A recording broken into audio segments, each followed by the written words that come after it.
What's up guys, Lisa here of Borderlands Bakery and Malek from Foster by Malek Benz. So in our previous little cake mini series, we walked you through the baking of the layers, we assembled the layers, we crumb coated the layers, and now we are going to put the final decoration on the cake. So we're gonna keep things simple so that, anybody can really do this. So Malek, what are you planning to do for the final decoration? Okay, so I'm just gonna put the final layer of buttercream.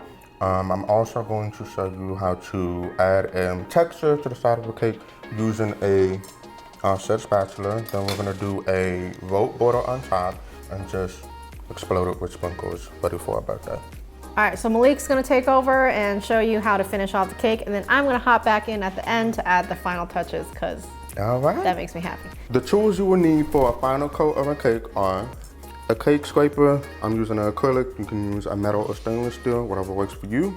Offset spatulas. I have a straight and an angled. Whatever decoration that you want to use, you can use either or. For anything smooth, it's just to apply icing onto the side of the cake just for even smoothness, and whatever preference is for you, you could use.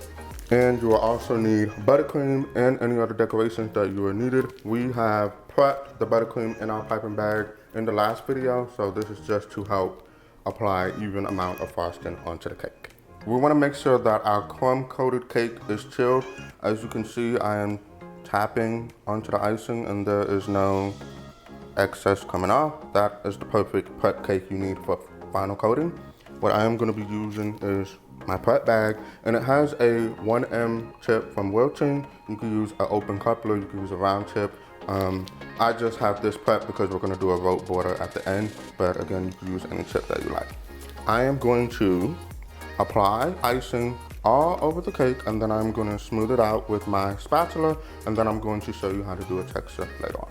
I am going to squeeze icing out of my piping bag, and I'm just going to start at the bottom and turn the cake and maneuver the bag all the way to the top. That's what I'm going to do.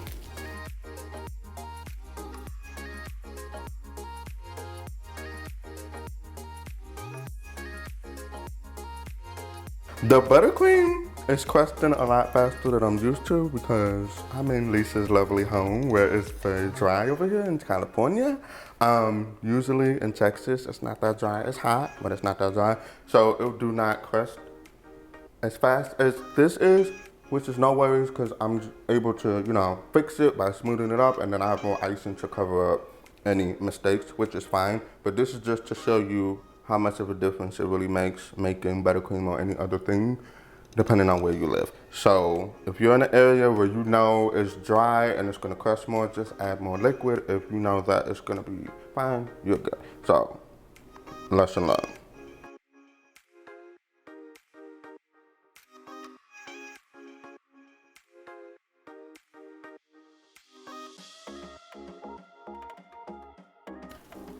Okay, I'm not gonna really fix it up too much because I'm gonna do that spatula technique, and that's perfect because.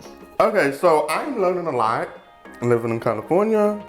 Now I know I need to add more liquid to my buttercream, but it's fine because the next technique I'm gonna show you, all of this that you see, it's gonna go away. So, and that just goes to show that everyone is not perfect and every cake doesn't have to be perfect, okay? So what I'm gonna do is I'm gonna use a offset spatula, and I'm gonna create texture on the side of the cake just to get rid of any mistakes that might be there. And it's easy and simple. So all I'm gonna do is take my tip of the spatula and I'm gonna place it on the side, and I'm going to use not my hand. I'm gonna be using my non-dominant hand to pull the turntable away, okay? So I'm gonna apply pressure, and I'm going to almost basically scoring the cake. And once I made a full circle, I'm going to lift the spatula up towards the cake, and it's gonna create sort of like a rustic ruffle on the side.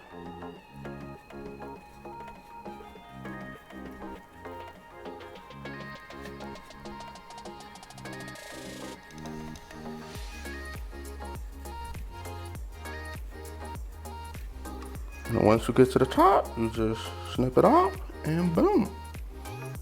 So we're gonna put a little border on the bottom of nonpareils, and I'm going to throw a baking tray down to catch any of the excess sprinkles that might have fallen down. And I'm gonna use a spoon some onto the border, and then use the back of the spoon to press them into the buttercream. And then we're gonna clean this off. Let it bounce everywhere.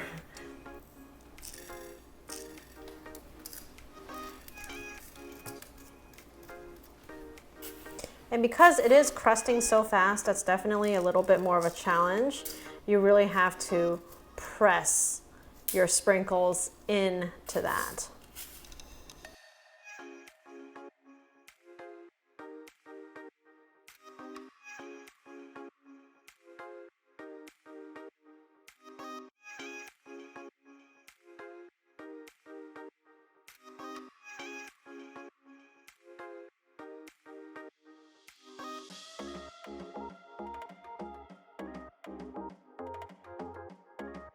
Now we are going to smooth away the edges on the top because, you know, we want a nice 90-degree angle on top. And you're just gonna take the back of your spatula and just like what we did earlier with the crumb coat, start at the edge and just pull inwards to the center. Just like that. Make sure you wipe the excess off in a bowl before you do the next side.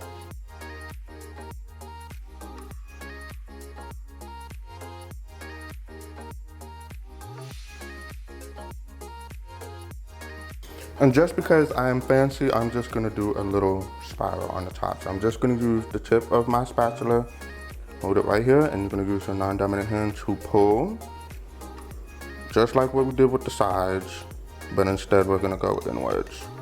So we're pulling out and in, and then once we get to the center, just give a little swoop, and there you go.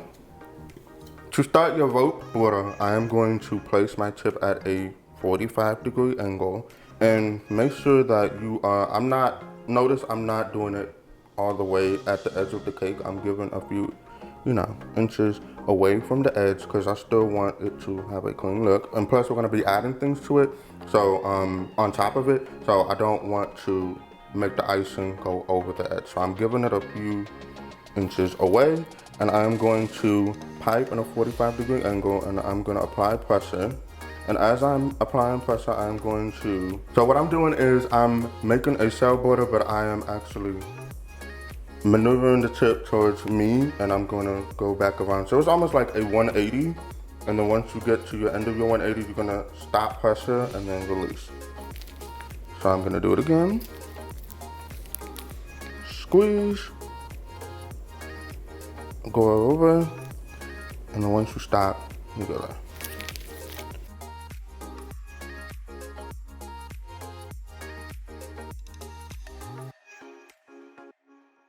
Now we are going to top with sprinkles, and Lisa is going to go ahead and do that part. This is my favorite. Decorating is my favorite. Yes, it's everyone's favorite. I'm getting sprinkles everywhere, but you know, I'm doing my cool. best trying to catch them, but you know, that's the one part of being in the kitchen. Having fun and making a mess, a beautiful mess. I actually think that looks pretty good. Yeah. And then if you want to be ultra extra. Yes, that's who we are. I am. Woo! We're gonna top it off with a couple more pretzels. Just in the middle? Or no, I would do like that. No, like that. this? Mm-hmm. And then do like one on the other side. All facing the same direction. Yes. But if you want to make sure you're even so it's not too much, you can put one on the other side. And just do that. There you go. space it out.